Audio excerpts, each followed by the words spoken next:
Watercolors can come in a lot of different forms. You can buy them in sticks and tubes and pans and half pans, and like, how do you know which the right way is? Well, the good news is that there's no right way, but you do have a lot of choices in how you store and use and work with your watercolors. So in this video, I'm going to be showing you my favorite way to work with watercolors and to store them when I'm working from my home studio. So if you're like me, you totally hoard art supplies, like with a capital H, right? So let's get organized and stay organized, which is a challenge when you're a hoarder, right? Let's just be honest.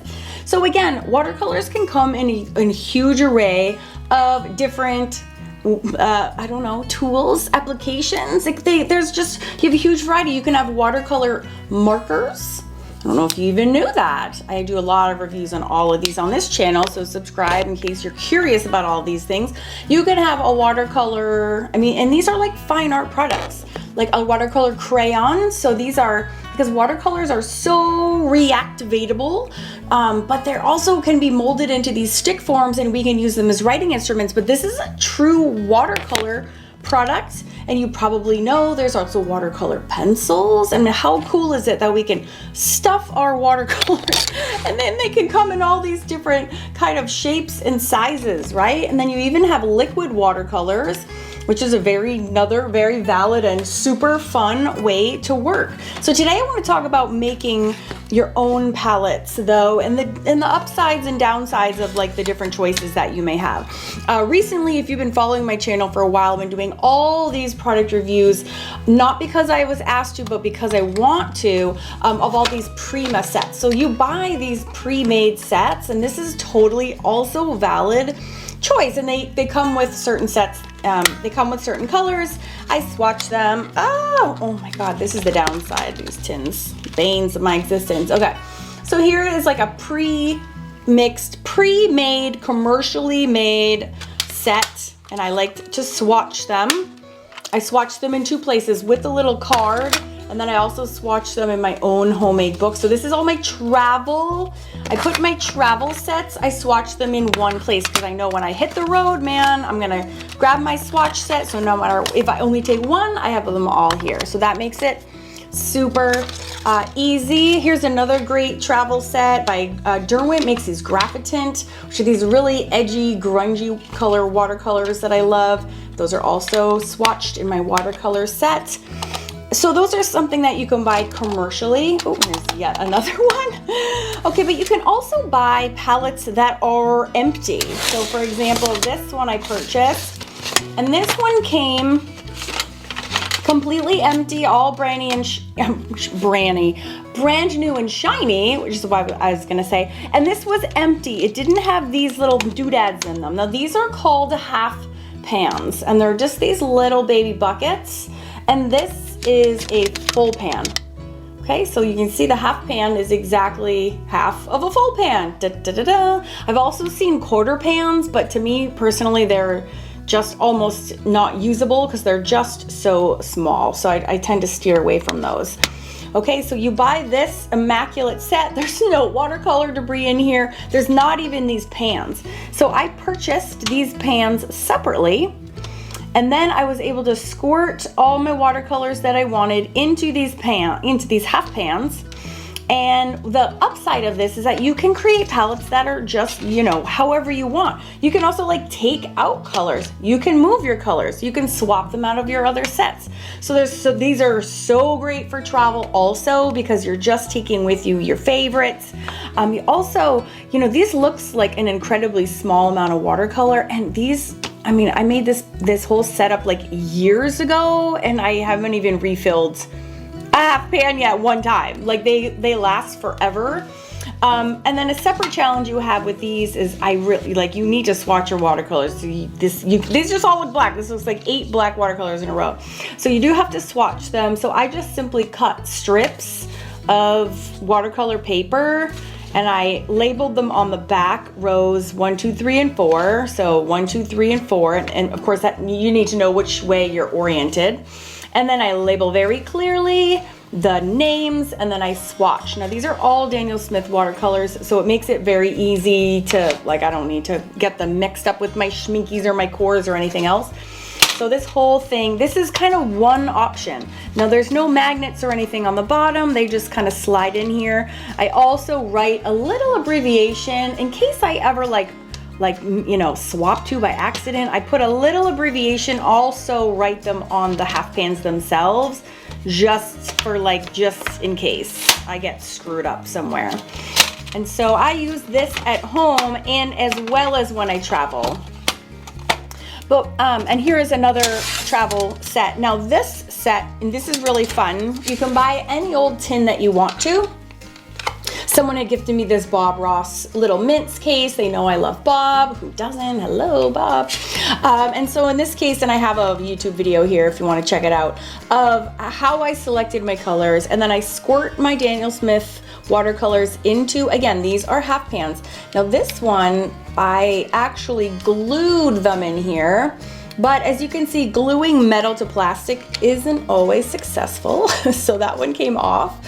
And I created my own custom little swatch thing here. It's super important. But this I've used over and over and over again. The only downside about traveling with watercolors is that when you've used your colors enough, they start to shrink. And sometimes they get loose and can fall out. So as you can see here, this fell out because the glue pooped out. Oh, and then these are the same color. I can see this one has a tiny bit more brown, so I'm going to tuck that into place here. So this one must be the gray, so I'll put it there. So that's the only downside, but because it has a lid on it, like you're pretty safe. You know, it could be worse. You gotta do what you gotta do. You gotta suffer through. Now this was another one. I bought, this was just an empty tin off Amazon. I obviously treated it poorly. And I made these large pans and I put magnets on the back of them so they wouldn't slide around. I've had mixed success with these. Oh, that's not too bad. But you can see this one, like the magnet over time has slipped, and you can buy magnets that come with adhesive, self-adhesive, which is what I did, and that's not the best either. It's okay. This is like a C. I give this a grade C. So here I also labeled my pans themselves, and just in case they do fall out. You can see here my magnets are all screwed up. So this only lasted one trip to Scotland for an art retreat, and then I'm like, oh, I actually kind of hate this now. I don't like this. So I actually, yeah, that's not my first choice. It works the least effectively. My favorite way to work when I'm at home is to work out of these palettes. And the reason I like these, now you buy these, I'll just show you what they look like filled. You buy them empty and then you fill them up. And the reason I like to do it this way is that, one, I'm a slob, and sometimes those little half pans are just too tiny for me. Or like if I want to stick like a big ass mop brush into my half pan, it doesn't even fit. It's just too tiny. So I like having a bigger well that works nicely for me. Okay? And so this way I can have a place to squish them all, and then I also have a place to swatch them all. But this doesn't come, this sheet does not come in this set. So I'll show you right now. I just purchased, I have a whole bunch of these. I don't know, I must have like 6 going. So here is what it looks like. I bought mine at Jerry's Artorama. I know that you can also buy them online, so I'll have links in the description box for whatever I can find on Amazon. So this is what it looks like. Woo, brown's big and new. Ooh, this is a new note. Do not store palette in the upright position. The direction of the arrow when you put your palette in the bag. Don't put it like this. I don't know why that would be. I don't put it like that. Oh, do store a palette in upright. Oh yeah, so that because otherwise if this got snagged on something, it would be a mess. That makes sense. Okay, so as you can see, there's no paper, there's no swatches or anything, and it's totally empty. So this is how I start a palette. And I just did this by trial and error. And then I named them. And then I swatched them in a separate swatch books that I have under the name. So this is called my new one. This is like my faves. Like they all have a name here, okay? And so as you can see, the same thing. So the reason I also call these my at-home palettes is I do not travel with these because these would all just fall out. I could probably pick these out with my fingers. Although not well, but you could take an X-Acto knife. But they do fall out, as you can see, the yellow and this one. So these are, I only use these at home, but they're great because I, first of all, do so many projects at home, but also you can see all the things swatched easily. So I'll show you how I create that little swatch card, and then I'll also show how I pour them in. Now, some people have asked in the past, so first we're gonna take this out. And then we need a piece of watercolor paper. Okay, because that's what we use to swatch. That's what gives you the most accurate representation of your watercolors. This is actually way nicer than I thought. Is this 300? Oh gosh, it is. I recommend using your not super nice, but okay, here we are. So a lot of people have asked me, why do I even make palettes, and why don't you just squeeze it out of the tube fresh every single time? And the answer is actually twofold. First of all, I really need to see it's really threefold. I really need to see these colors. Like if I'm like, I need a green, and I need to know exactly what it looks like, and I need to know exactly what it looks like right now. Like I'm fresh, my paper is wet, I gotta go. I need to flip this open, know that this is at the ready, and then I need to know exactly what it's gonna look like in the blink of an eye. Secondly, there's no waste. If I were to squeeze out the amount of watercolor that I think that I need, it's never actually gonna be equal to the amount of watercolor that I actually need. There's just no way to know. And you always need way less than you think. So if I were to squeeze this out on a beautiful palette, do my watercolor, then what do I do with the rest? I either hang on to this tray for dear life and never use it again until I use that color, right? Waste. And also annoying, especially if you're a hoarder like I am and you have a million colors. I don't know when I'm going to use that color again next. But also, your only other choice would be to rinse this away, right? If you like have a palette and then you have all this extra and then you need to go use this palette for something else, you're gonna have to wash your palette, and then you just washed out money right down the drain. So that's why I prefer not to squeeze fresh the color out. Squeeze fresh the color out. I don't know why that came out so weird. Okay, so what you're gonna wanna do is you have this Fusion Artist Watercolor Palette. You're gonna remove this top plastic part, okay? And we're gonna trace it onto a piece of watercolor paper. Now I'm lazy, so if I line up my bottom, I won't have to cut that line. And I'm just gonna trace this, my adorable new very fragile pencil.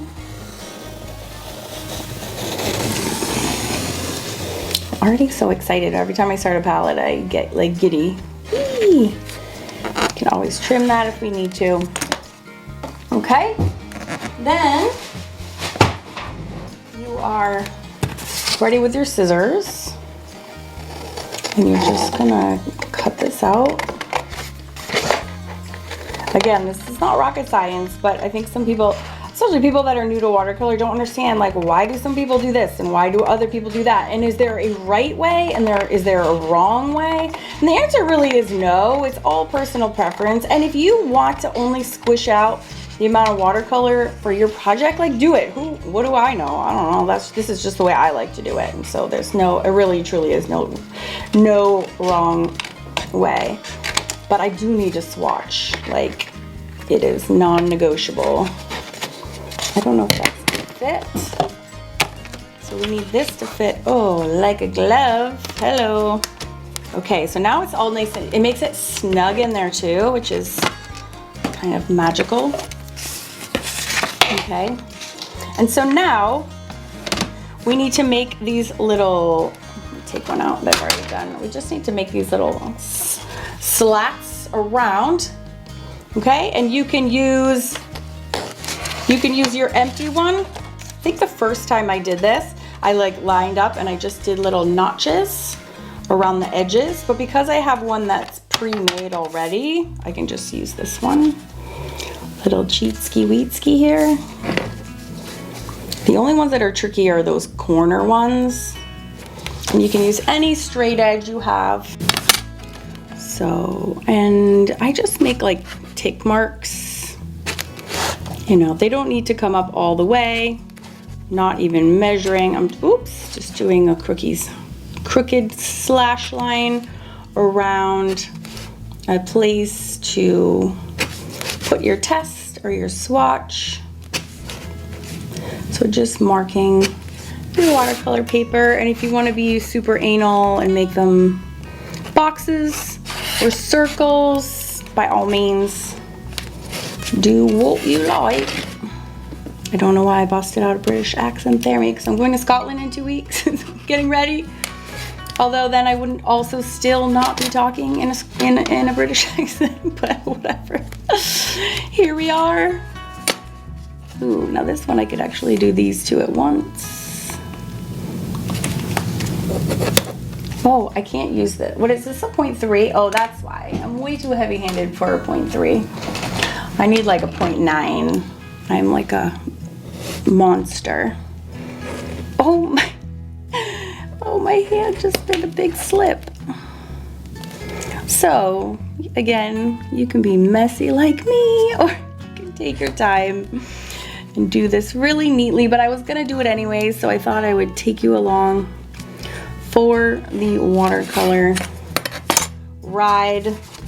For better or for worse, here we are. All right, and the reason I also bought this brand new one today is because I have 3 new Daniel Smith watercolors. Okay, so I'm gonna put this up here. Put back my other one. And as soon as I have more than 2, and if I'm running out of palettes, which I did, I'm gonna go ahead and start a new one. And I actually, for my palettes, don't really care the order of them the way that I do sometimes. But my at-home palettes, I don't. Because I have the swatches in front of me, I just can look. Now, a lot of people will say like, oh, only squirt out a tiny bit because you're gonna change your mind and all this stuff. Again, do whatever you want. I don't like to squirt out a little bit. I just like to get it done. Let's just squirt out a lot. I'm not going anywhere. Okay, my travel palettes are packed and separate, and this is my at-home pack. So now I am gonna put, these are warm and this one is cold, so I will have a little separation here. You know, and I don't know what all these colors are gonna even be yet, but I can at least be like, all right, well, I'll chuck the warm ones to the left and the cool ones to the right. Good enough for me. All right, so and then I'm gonna test them. Now you can either write the name on your paper before you test them, or you can write them afterwards. There's really no wrong or right, just giving you some good options. And then just make sure when you're swatching, you make sure you have your paints going in the right direction. All right, so this is a brand new color that I've never used before. I was trying to test it out to see if it would make a good skin color. Oh, I think it does. It's nice and neutral. This is, in case you were wondering, this is French ochre. So gorgeous. Now I know I have never swatched that one before. I truly didn't know what that was gonna look like. So now I know. Now I can do the same thing. This is a new, I just forget how you say that, a gamboge. Woo, yes, sister friends. All right, so now I have this one, so I can label that. Now when you make your fresh palettes, these need to dry out. So I will just leave this open and I just let them dry out over time. Usually puddles this big take about 2 days, but no more than that.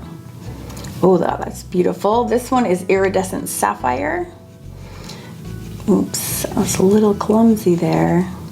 Now I do know that iridescents are usually a little bit harder to activate. Some people will spray water over their palettes every single time they open them. I actually don't care for doing that. Again, just me and personal preference. I don't like to add all this excess water, especially like most people like will go and spray like soak everything, but then only end up using 2 colors. Well, now I've introduced all this water into all my watercolors and you're sort of diluting it over time. So even though most of it evaporates out, some water will, you know, kind of incorporate itself into that puddle, and I don't like to dilute the strength of my magnificently pigmented watercolor. So I don't do that, but you can, and people do all the time. It's not wrong. I just do not prefer to do that myself. So I will let this all dry. I will, with a normal size pencil, I will, what is this called again? French ochre. And what's cool about these two, and this is a new gamboge. I don't know why I have to say it like that, but I do. And this one is iridescent sapphire. And what's cool is that these are, when that dries and you put the plastic piece on in, you also use it as a palette, which is why it's there. But I love that you have the sneaky swatches under the palette as well. It's just all nice and neat. It's all 2-in-1 so that you don't have this situation with all these sheets like floating around and then you lose them or they get dirty, or you get watercolor on your watercolors, you know what I mean? So, or you lose one. So this, these kind of palettes I love, and I put it on. So that is how I choose to organize my watercolors when I'm in my home studio. And just for fun, I'm going to end this video with a watercolor project that I've done for one of my 3 art clubs at Awesome Art School. For more information on all of my clubs, we get only real-time tutorials. Visit awesomeartschool.com. Thanks so much. Enjoy this fun presentation.